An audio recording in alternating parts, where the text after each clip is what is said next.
These days, a lot of people don't leave the house without some kind of protection. Pepper spray, personal alarms, things like that. It's become almost as normal as grabbing your phone or your keys. With how unpredictable things feel, a lot of people see it as a basic precaution. But when violent crime keeps happening, that sense of fear can push people further. Sometimes even college students toward more serious choices like owning a gun for protection. Yes, students carrying deadly weapons. And that brings us to today's case. Brianna Dennison was 19 years old. She was a junior studying child psychology at Santa Barbara City College. In January of 2008, she disappeared from a friend's home in Reno, Nevada. She had been somewhere familiar, somewhere she felt comfortable. And then, in the middle of the night, she was gone. As police started digging into what happened, the details only became harder to hear. Each new discovery added to the fear, not just for her family and friends, but for the entire community. What started as a missing person case quickly turned into something far more devastating. Brianna's winter break ended in the worst way imaginable. She was born on March 29, 1988, to Jeff and Bridget Dennison, and everyone close to her called her Bri. She grew up in a small, close-knit family with her younger brother Brighton. Early on, life was stable. The family lived comfortably in Reno, where Jeff ran his own business. But everything changed in 1994. Jeff was just 34 years old when he took his own life while facing a federal embezzlement investigation. Brianna was only 6 years old at the time. The loss fractured the family in ways that never fully healed. Grief settled into their lives, heavy and lasting. Still, they leaned on one another. Bridget did everything she could to hold the family together, raising Bri and Brighton on her own and working non-stop to give them stability. Brianna stood out even as a child. She was bright, outgoing, and had a way of making people feel comfortable around her. She brought light into the room without trying. But her father's death left a mark. It was something the family carried quietly, even as they moved forward. Eventually, they relocated to Mendocino, California, where Bridget had grown up. The move gave Brianna a chance to start fresh. She settled in quickly, made friends easily, and was known for her warmth and openness. She graduated from Reno High School in 2006 and soon turned her focus to college. Brianna enrolled at Santa Barbara City College, where she studied child psychology, drawn to helping others, especially children. It was the future she was working toward. And then, suddenly, everything stopped. At the time, Bri was a junior in college, and the people closest to her felt she'd landed exactly where she belonged. She was studying child psychology, a field that fit her personality and her way of connecting with people. Outside of school, she had a deep love for travel. Spending a year abroad in Rome opened her eyes to the world, and after that, she kept going. Hawaii, New York, Mexico, Jamaica, Japan, back to Italy, then Egypt, Hungary, Austria, France, and more. Even at just 19 years old, Bri didn't hold back from life. She chased experiences, made memories, and trusted her instincts about what felt right. She was also very close to her younger brother, Brighton. As the older sibling, Bri was the one he turned to for advice and reassurance. She looked out for him, encouraged him, and showed up for him in ways that really mattered. Brighton admired her deeply, not just as a sister, but as someone he genuinely looked up to. Everyone who knew Bri described her the same way: warm, upbeat, and full of life. She was doing well in college and seemed to be moving toward a future that felt wide open. Then, January 2008 changed everything. Bri returned to Reno for winter break to spend time with her old high school friends. For the Dennison family, it would become another painful chapter tied to the month of January. Bri and her friends planned to attend a series of student events hosted by Summer-Winter Action Tours, a company that organized outings for college students.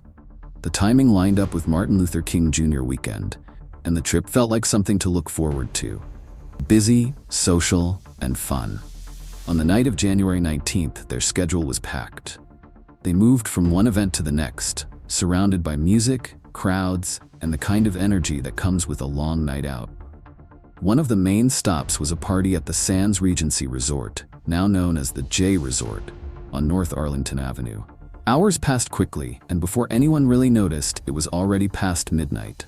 That night, Bri, her friend Jessica, and their host, Katie, planned to stay at Katie's off-campus apartment on McKay Court, near the University of Nevada. When Katie and Bri arrived back at the apartment, Jessica was already there.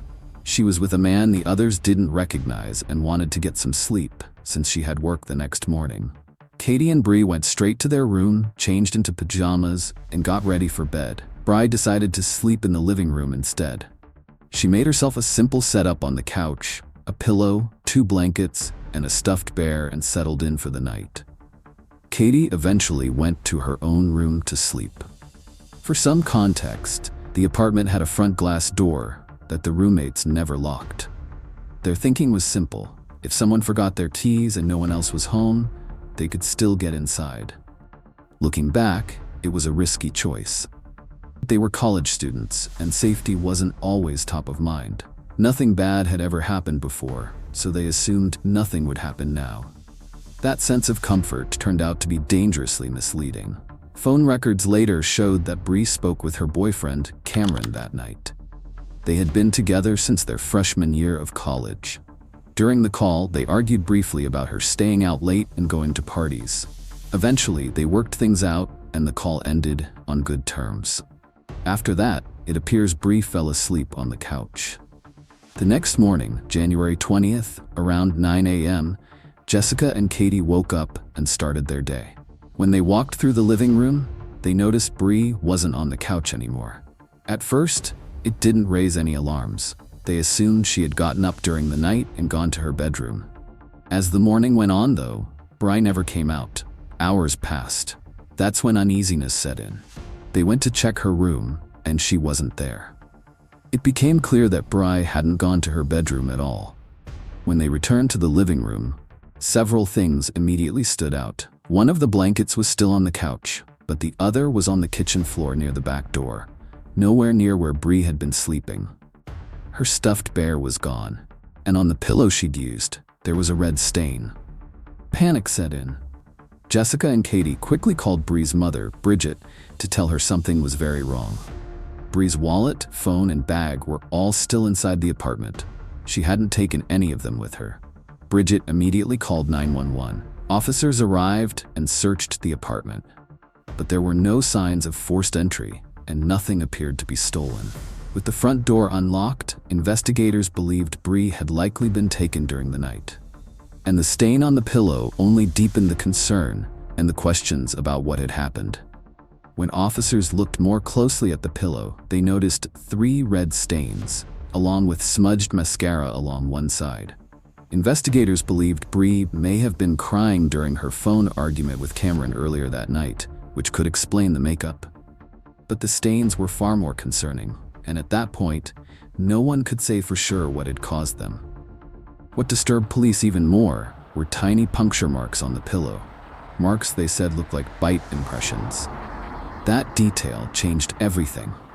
It suggested Bri hadn't simply been crying into the pillow. She had likely been held down. The pillow pressed against her face to keep her from making noise. The apartment was immediately sealed off for a full forensic exam. Testing later found male DNA on the couch and the doorknob, along with Bri's DNA on the blood-stained pillow. With Bri still missing, the case quickly escalated. The FBI was brought in to help, and investigators began working around the clock. Bri had been taken from a place she trusted, and there was still no indication of where she had gone or who was responsible. Adding to the urgency was a troubling pattern. In the months leading up to Bri's disappearance, several women in the area had been violently assaulted. That raised the possibility that whoever took Bri had done this before, and might do it again. Detectives started by speaking with Bri's family, her closest friends, and the last people known to have contact with her. Cameron, her boyfriend, was questioned, as was the man who had given Jessica a ride home that night. Both had solid alibis, and DNA testing ruled them out. Even so, investigators followed every lead carefully, knowing nothing could be overlooked. Then, on January 29, 2008, 9 days after Bri disappeared, a woman came forward with new information. She reported that a friend of hers had recently been attacked and robbed in a University of Nevada parking lot. The woman hadn't seen the attacker's face, but she remembered a few details. He was white and drove a blue pickup truck. possibly a 2007 or 2008 Toyota Tacoma. After the attack, she had gone to the police station to file a report and provided a DNA sample. When investigators learned this, they made a critical decision. They compared the DNA from that case with the evidence collected in Bri's apartment. The results were undeniable. The DNA matched. Investigators now knew the same person who attacked the woman in the parking lot was also responsible for taking Bri. For her family, that realization was painful to process, but it did move the investigation forward in a meaningful way. With that connection confirmed, detectives shared what they'd learned, hoping it might prompt others to come forward. Not long after, another woman reported that she too had been attacked in the same area. The details of her assault closely matched what investigators believed had happened to Bri. There was one disturbing detail that tied all of these cases together. Each time, the attacker took something from the victim, something personal. Women's underwear. It appeared he kept them as trophies, a pattern that deeply unsettled investigators and made it clear they were dealing with someone dangerous. In one of the attacks, the victim had managed to catch a partial glimpse of the man's face. That small detail mattered. It allowed police to create a composite sketch, which they released in hopes of identifying the attacker and finding Bri before time ran out. The search for Bri expanded quickly, covering nearly 100 square miles. Volunteers poured in to help, including Nevada's First Lady at the time, Dawn Gibbons, wife of Governor Jim Gibbons. The community showed up in force, refusing to give up.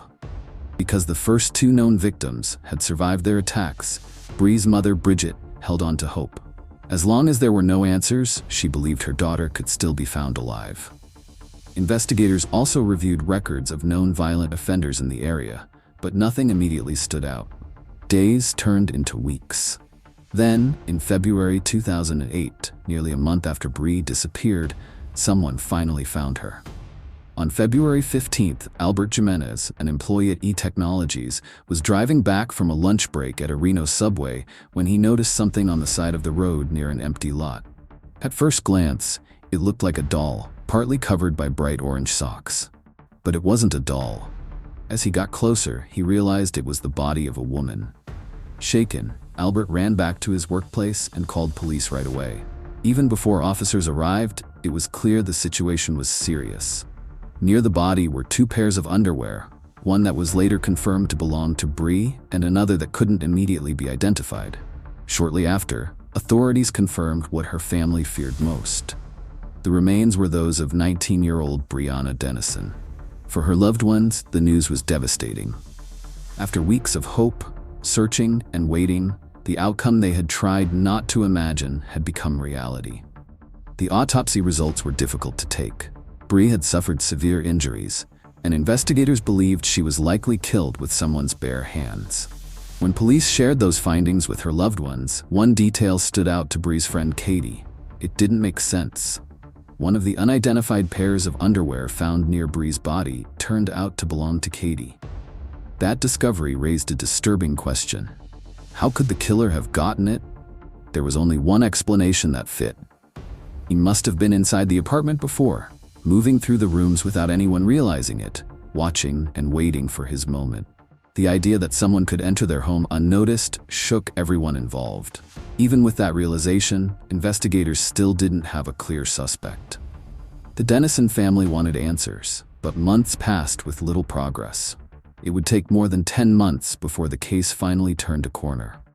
That moment came when someone close to the person responsible decided to speak up. On November 1st, 2008, a woman returning from Washington State, where her husband had moved earlier that year for a new job, confided in her best friend. She told her that she had found several pairs of women's underwear hidden in her husband's truck. The detail immediately raised alarm bells. The crimes were still fresh in the public's mind, and the similarities were hard to ignore. Her friend didn't hesitate. She contacted authorities through the secret witness program. The man she reported was 27-year-old James Michael Bila, a former resident of Sparks, Nevada. He had worked a series of jobs, including repair work and pipe fitting, and had briefly served in the military before being discharged for drug use. He held a blue belt in martial arts and was known for having a quick, unpredictable temper. He was also a husband and a father. James was arrested while dropping off his young son at the Reno Stepping Stones Children's Center. He was charged with murder and first-degree kidnapping. When questioned, he denied any involvement and refused to give a DNA sample. Investigators knew they weren't going to get his cooperation easily, so they took another approach. They asked James's wife if she would allow their son's DNA to be tested. She agreed. The results were decisive. Testing showed that a close relative of the child had left DNA at the apartment where Bree was taken. With that confirmation, investigators were confident they had finally identified the person responsible. After months of uncertainty, the case had its answer. The DNA results were conclusive. James's DNA matched not only the evidence found on Bree's body, but also DNA from 2 other victims. With that confirmation, investigators obtained both an arrest warrant and a DNA warrant. In the end, James didn't see it coming. Police had what they needed, helped along by his wife's cooperation. Without realizing it, even his son played a role in linking him to the crime. As investigators dug deeper into James's background, they found a troubling history. In 2001, he had been arrested for threatening his lover's neighbor with a knife. It wasn't an isolated incident. It was part of a pattern that now seemed impossible to ignore. Police also tracked down his blue pickup truck, which matched the description given by one of the earlier victims. Although James had already sold it, investigators were able to locate the vehicle and test it. Inside, they found fibers from the clothing Bree had been wearing the night she was taken. It was another piece of evidence tying him directly to the crime. James pleaded not guilty, and a hearing was scheduled. If convicted, he faced either life in prison without parole or the death penalty. His trial began on May 12, 2010, and lasted about 15 days. The case against him was strong. Co-workers testified. So did previous victims. Even his own wife took the stand. Prosecutors laid out what they believed happened that night. They argued that James had been driving near McKay Court in the early hours of January 20th, looking for someone to target. Through the living room window of Katie's apartment, he saw Bree asleep on the couch. That's when he made his decision. The front door was unlocked. He walked in without resistance. According to prosecutors, James attacked Bree, forced her out of the apartment, and drove her to a remote location in his truck. There, he killed her to keep from being identified after violating her in a way that stripped her of her dignity. She had been asleep when it started. Thinking about the fear she must have felt is almost too much to bear. James's boss also testified during the trial. He described how James became restless and unpredictable after Bree's body was found. At one point, when asked about her death, James reportedly said that she had it coming. She didn't. Bree hadn't done anything wrong. She was asleep in a place she believed was safe when someone decided to take everything from her. Hearing James try to justify what he did only made his actions harder to understand. Still, the defense tried. James's attorneys argued that he was a deeply troubled man with a long history of abuse, hoping that explanation might soften how the jury viewed him. It didn't change what he'd done. A difficult past can help explain someone's behavior, but it doesn't excuse it. That was the line prosecutors drew clearly for the jury. The defense also asked for leniency, pointing out that James had supposedly been a model inmate. Whatever that was meant to prove, it didn't change what he had done. On May 27, 2010, James was convicted on all counts. Then, on July 30th, just 2 months later, he was sentenced to death. In addition, he received 4 life sentences for the kidnappings and assaults of 2 other victims that had taken place before Bree's murder. Every surviving victim testified in court. They didn't just identify James in front of the judge, they faced him directly. One woman asked him to look at her while she spoke. He wouldn't. Her strength in that moment was striking. She understood that standing there wasn't only about her own healing, it was also about speaking for Bree. It was her last chance to be heard. And instead of breaking down or lashing out, she stood firm, calm, unafraid. Because of her courage, the courage of the other survivor, and the relentless work of investigators, James will never be able to hurt anyone again. After Bree's death, a memorial was held on February 23, 2008. People wore blue, her favorite color, and left flowers, photos, notes, and ribbons in her honor. It was a way for the community to remember a 19-year-old whose life had been cut short.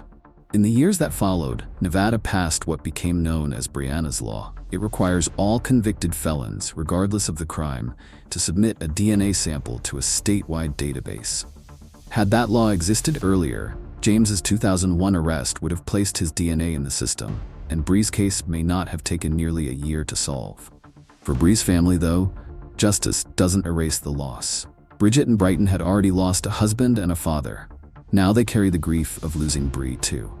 There are no words that fully capture what that kind of loss does to a family, only that it stays with them. What Bree's family has had to carry since then is heavier than most people ever experience. After Brianna's case drew national attention, fear spread quickly, especially around the University of Nevada. People rushed to buy pepper spray, personal alarms, even guns. And honestly, it's not hard to understand why. A man with a history of violent attacks had escalated to murder and taken the life of someone who had done nothing wrong. Bree believed she was safe where she was. That belief was shattered, and the impact rippled through the entire community. People no longer felt secure, even inside their own homes. Doors that once felt protective suddenly didn't feel like enough. Time has passed since then, and all anyone can hope is that the Dennison family has found some sense of peace. From what's publicly known, Bree's brother, Brighton, has built a life of his own and now has a young child. As for her mother, Bridget, much less is known. And maybe that's how it should be. Losing a husband and then a daughter in such a short span of time is a weight no one should have to carry. There's no real way to put that into words, only the hope that somehow they found moments of calm along the way. Thank you for watching Murder Ledger. We explore real cases, unanswered questions, and the details that refuse to fade. If these stories matter to you, consider subscribing and sharing your thoughts in the comments.